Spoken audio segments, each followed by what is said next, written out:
Everyone, this is Megha. Welcome back to my channel.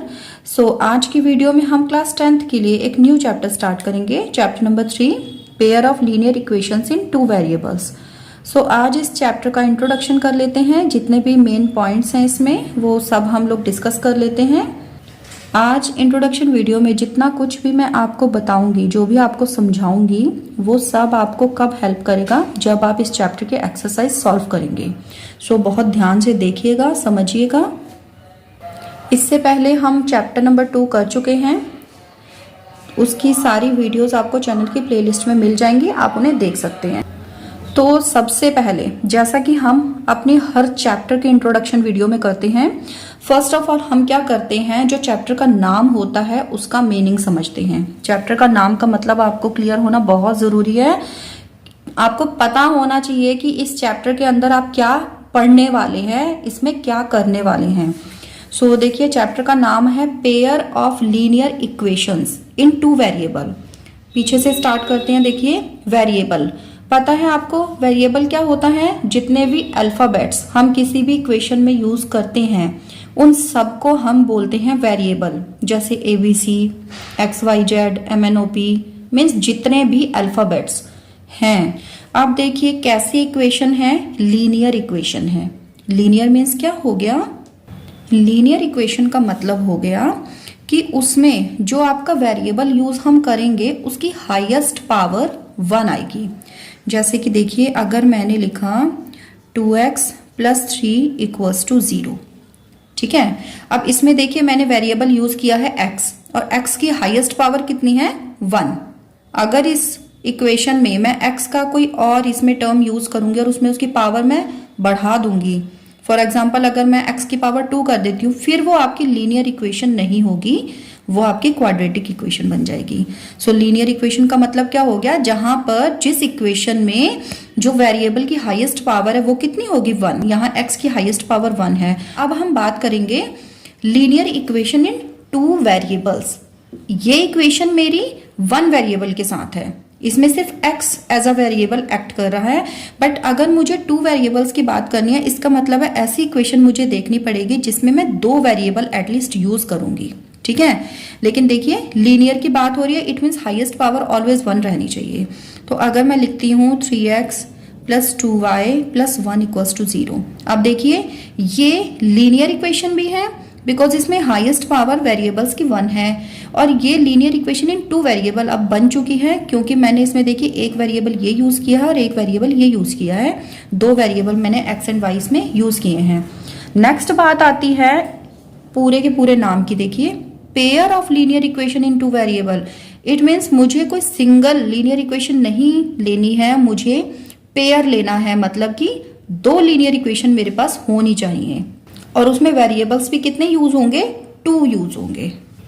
देखिए, जैसे कि अगर मैंने ये वाली एक इक्वेशन मैंने अगर यहाँ पे लिखी 3x + 2y + 1 = 0, ये मेरी हो गई first linear equation in two variable. अब मुझे चाहिए पेयर, तो मैं एक और ले लूंगी 4x + 3y + 2 = 0। अब देखिए, एक इक्वेशन ये आ गई और एक इक्वेशन मेरे पास ये आ गई, यानी कि अब मेरा ये क्या बन गया है? पेयर बन गया है लीनियर इक्वेशंस का। और कितने वेरिएबल्स में?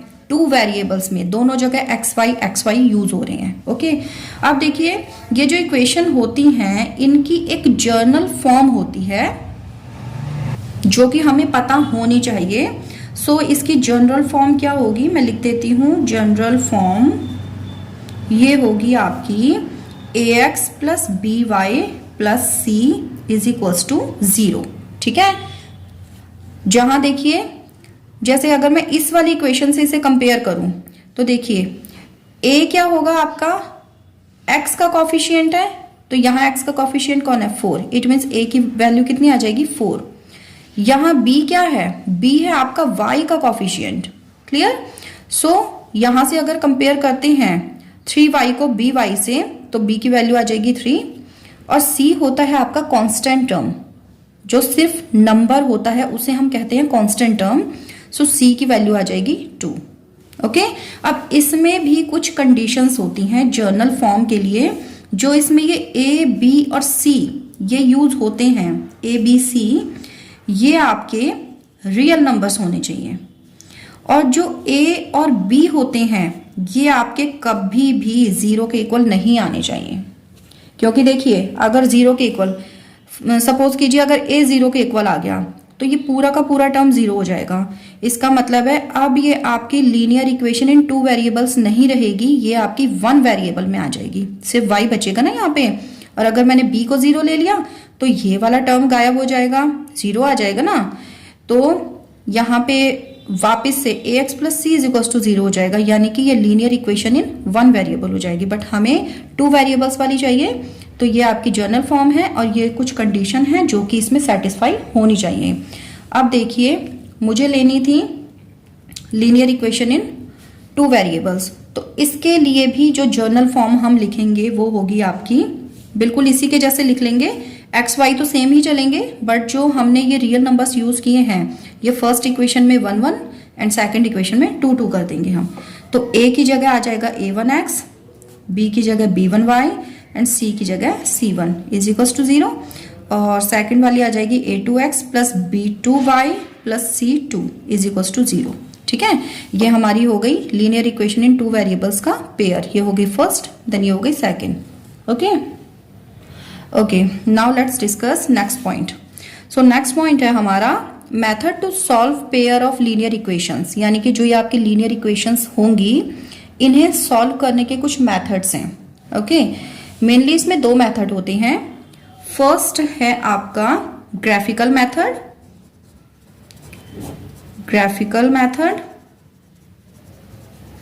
एंड सेकंड है आपका एल्जेब्रिक मेथड। तो क्या होता है ग्राफिकल मेथड एंड क्या होता है एल्जेब्रिकल मेथड, ये अब हम इसको समझेंगे। तो सबसे पहले मैं आपको ग्राफिकल मेथड समझाती हूँ। देखिए मैंने 2 इक्वेशंस ली हैं, ठीक है, क्योंकि पेयर ऑफ लीनियर इक्वेशन की बात हो रही है इस चैप्टर में, तो मैंने 2 इक्वेशंस ली हैं। अब अगर मैं इन्हें कंपेयर करूँ, देखिए इस वाली को अगर मैं कंपेयर करूँ a1x plus b1y plus c1 is equals to 0 से, और इस वाली को मैं कंपेयर करूंगी a2x plus b2y plus c2 is equals to 0 से, तो यहाँ पे देखिए a1 की वैल्यू कितनी आ गई 2, और b1 की वैल्यू आ गई 1 एंड c1 की वैल्यू आ गई 0, क्योंकि कोई कांस्टेंट टर्म नहीं है इसमें। और यहाँ से सेकंड वाली को कंपेयर करेंगे तो a2 की वैल्यू आ गई 1, b2 की वैल्यू आ गई 3 एंड c2 की वैल्यू आ गई 1, नहीं -1 होगा, क्योंकि ये c2 इधर है ना, इस 1 को हम इस साइड लेके जाएंगे तो ये -1 हो जाएगा। देखिए एक मेरे पास कंडीशन होती है a1 अपॉन a2 और b1 अपॉन b2 के लिए कि ये इक्वल है या नहीं है। ठीक है, मैं ये जितनी भी वैल्यूज मैंने निकाली हैं ये सारी मैं इसमें पुट करके देखूंगी।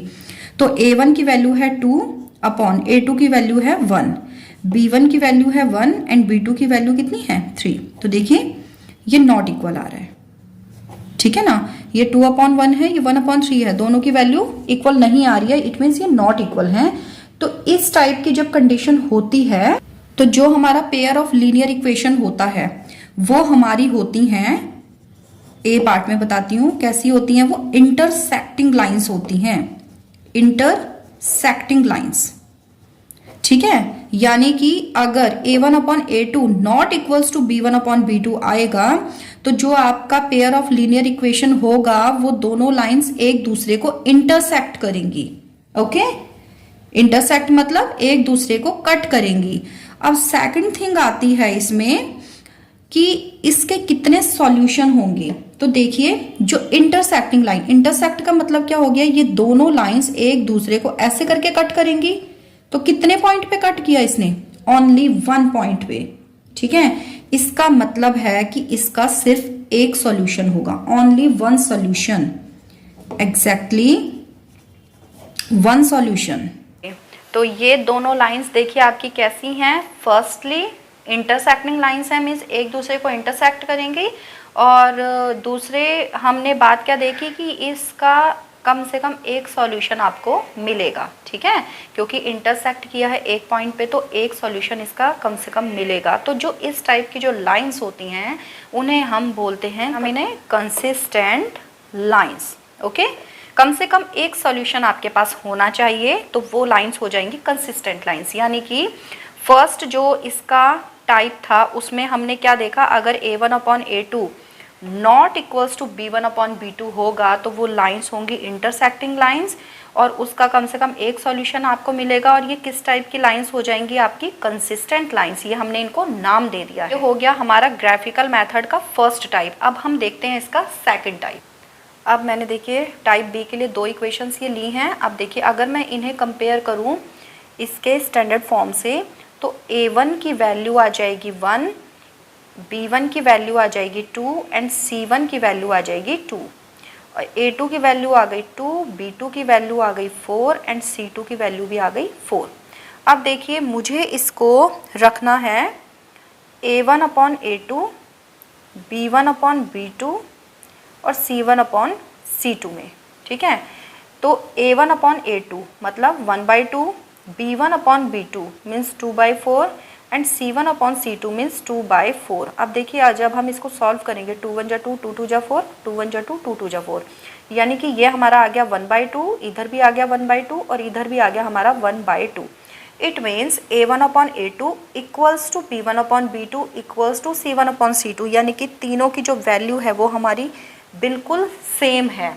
तो इस टाइप में क्या होता है, सबसे पहले इसमें हमने क्या देखा था, ये कि इस टाइप की लाइंस होती हैं, तो ये आपकी होती हैं कोइंसिडेंट लाइंस।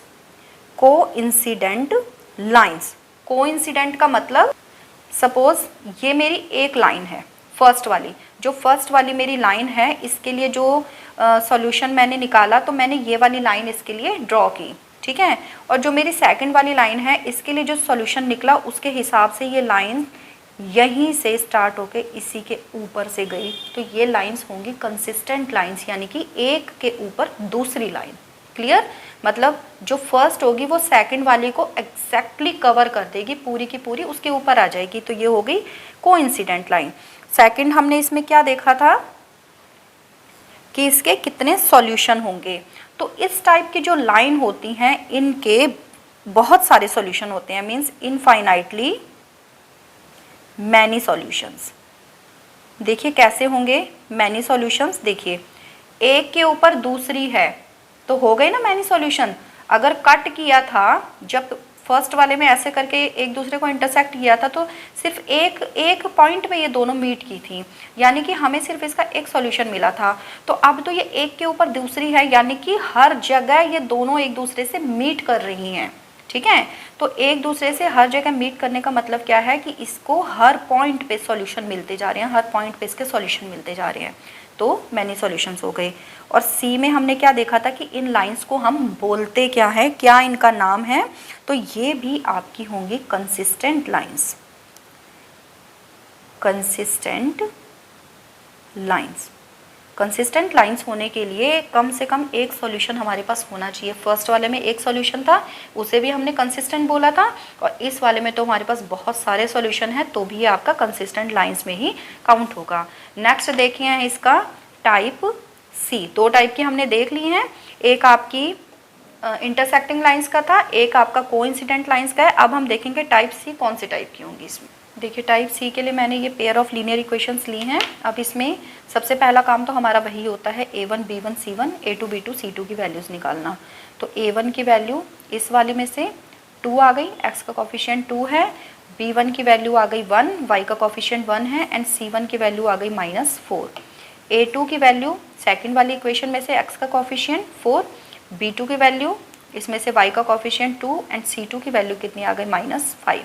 अब देखिए हमारे पास सेम हम उसी में ही जाएंगे, A1/A2 B1/B2 एंड C1/C2 के लिए ही हम इन वैल्यू को फिल करेंगे।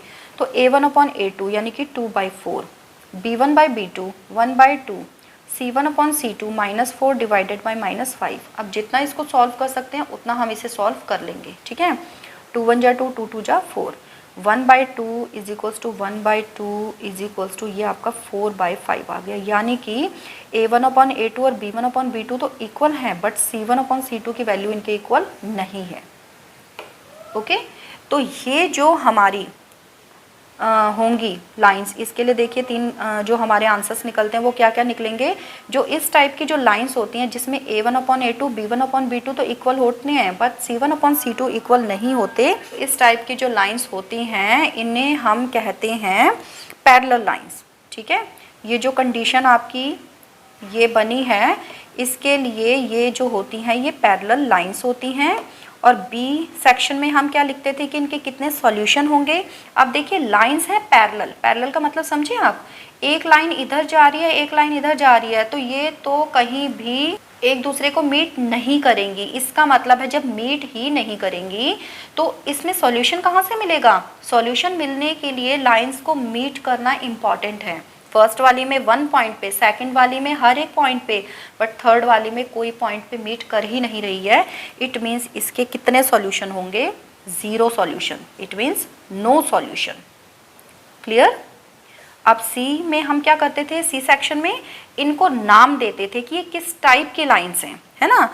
तो ये आपकी हो जाएंगी इनकंसिस्टेंट, इनकंसिस्टेंट लाइंस। ठीक है, फर्स्ट और सेकंड दोनों कंसिस्टेंट थी क्योंकि उसमें कम से कम एक सॉल्यूशन तो मिल रहा था ना, बट इसमें तो कोई सॉल्यूशन ही नहीं मिला। इसका मतलब ये कैसी हो गई, इनकंसिस्टेंट लाइंस हो गई। तो ये थे हमारे ग्राफिकल मेथड के 3 पॉइंट्स। अब हम करते हैं एल्जेब्रिक मेथड। एल्जेब्रिक मेथड में भी आपके 2 मेथड होते हैं, एक होता है सब्स्टिट्यूशन मेथड और एक होता है आपका एलिमिनेशन मेथड। सब्स्टिट्यूशन नाम से ही पता लग रहा है कि एक की वैल्यू दूसरे में सब्स्टिट्यूट करेंगे। तो सबसे पहले इसके लिए मैं 2 इक्वेशंस ले लेती हूँ। ये मैंने 2 इक्वेशंस ले ली हैं, एक है 2x + y = 2 और दूसरी है x + 3y = 5। अब देखिए मुझे करना है सब्स्टिट्यूशन मेथड का यूज़।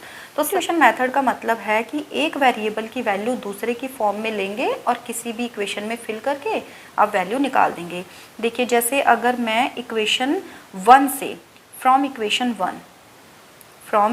1 मैं अगर y की वैल्यू निकालूं तो ये निकलेगी 2 - 2x। ये वाला पोर्शन इधर चला जाएगा, माइनस में हो जाएगा। अब ये वैल्यू मैं फिल कर दूंगी इक्वेशन 2 में। Put this value in equation 1। ये वैल्यू मैं इक्वेशन 1 में पुट करूंगी तो ये हो जाएगा आपका x तो अपने प्लेस पर आ जाएगा प्लस 3 × y की वैल्यू कितनी है 2 - 2x। ये वाली जो निकाली है ये इसमें फिल कर देंगे = 5। तो ये हो जाएगा आपका x + 3 × 2 = 6 - 3 × 2 = 6x = 5।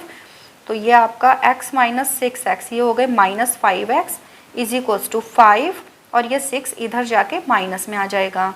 तो -5x = हो गया -1। इट मीन्स x की वैल्यू कितनी आ गई आपकी, ये आ गई आपकी 1/5।